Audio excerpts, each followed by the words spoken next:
So our first speaker, I'm delighted to introduce, is Thorsteinn Viglundsson, who's a Member of Parliament in Iceland. So Thorsteinn is an Icelandic politician, and he basically drove in 2017, when he was in the Minister of Social Affairs and Equality role, a benchmark law in the Icelandic Parliament, which basically really addressed pay equity. So Thorsteinn, please.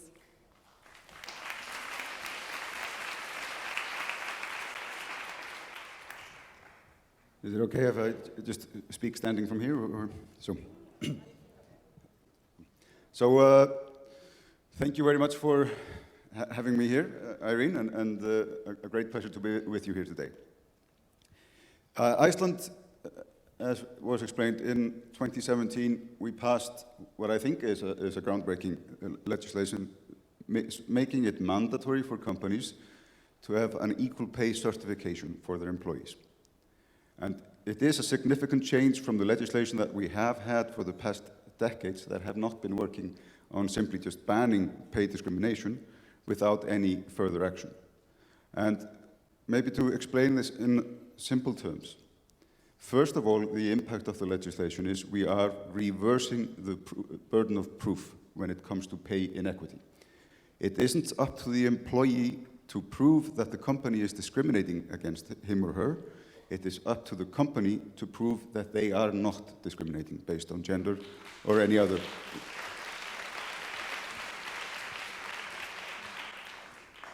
So I think that is a very significant thing, and we know, of course, we knew it from the experience of the Icelandic legislation, that employees actually bringing lawsuits against their companies was an extremely rare case.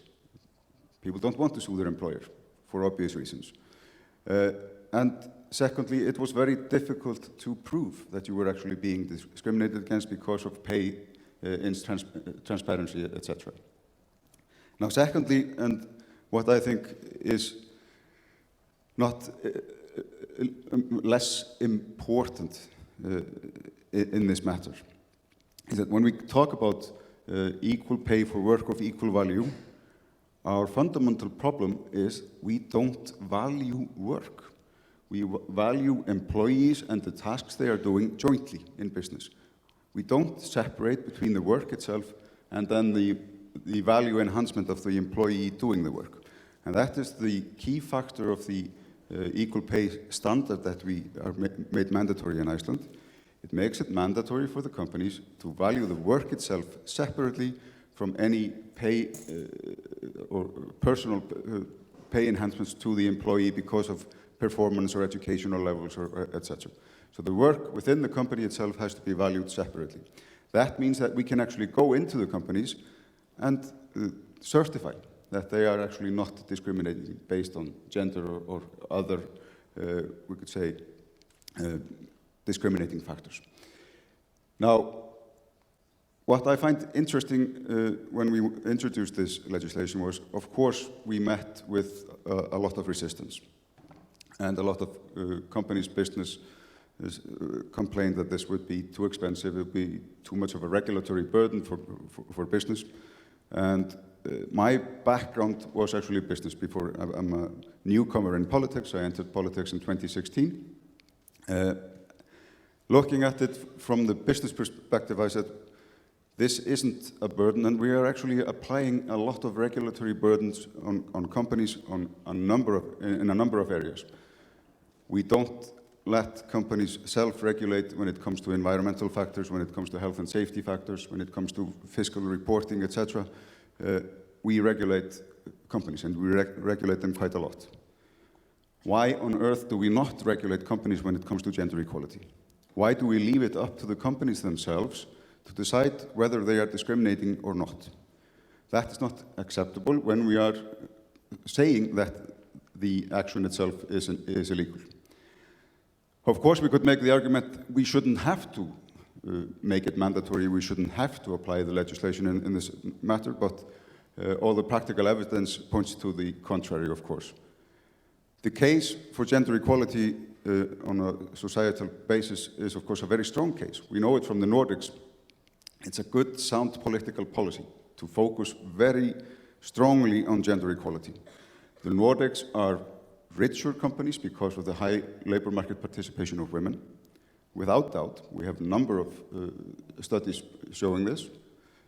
We see, of course, that both political and economical empowerment of women, because of this focus of the Nordics on gender equality, has made an extreme impact on the societies, making them more just societies. I also like to make the joke to men, if they are not convinced by the human rights points to the issue, and of course the business or economical points to the issue. Studies also show that men live longer in gender equal societies, so they can always at least focus on that point. But why is it then that politics actually do not put this higher on their agenda when it makes such good sense and when it's such a strong human rights issue?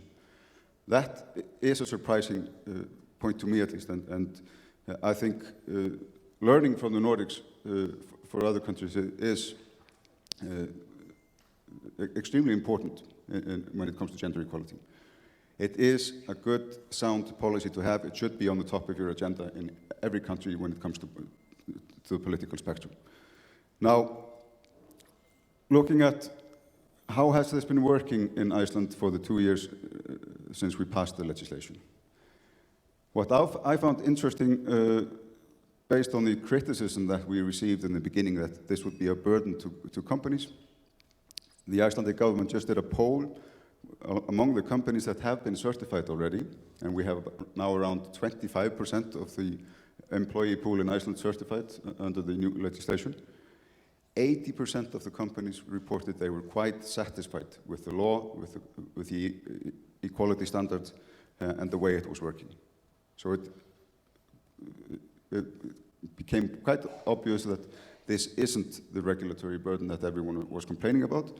And actually what companies reported back saying, we feel more employee satisfaction within our company after this. There's more certainty that the pay formation of the company is fair and just. We have less pressure from employees on wage increases because they actually feel, because of the certification, that there is a certain fairness to the way the company is operating. And they reported back saying this is actually proving to be quite an efficient management tool as well. So it is an efficient way to close the gender pay gap. I believe it can be applied at a global level. It is designed as an international management standard, and I do hope that it will be passed on in other countries. Now, as a closing remark on this as well, what is critical when we put gender equality on the top of our agenda, and with the mandatory implication of the equal pay standard, it puts gender equality at the center of attention of management. And that has made a huge impact with the companies that have been certified, and they report back saying, we are no longer not just focusing on the gender pay gap itself within the companies, we are also focusing on the other issues. We are also focusing on different career paths for men and women within the company. We are also focusing on the gender composition of our management or our company board. So it actually puts gender equality in focus, and I believe quite strongly that the impact of the standard will be beyond just closing the pay gap itself, because that is only a small part of the problem. The main problem, of course, is that women, even in Iceland, where we have become so advanced when it comes to gender equality, women still earn, on average, about 20% less than men. We say the gender pay gap is about 7%, but the remaining 13% is something we have to focus on as well. And that is putting gender equality in focus both on the political level, but also on the company level. So thank you again very much.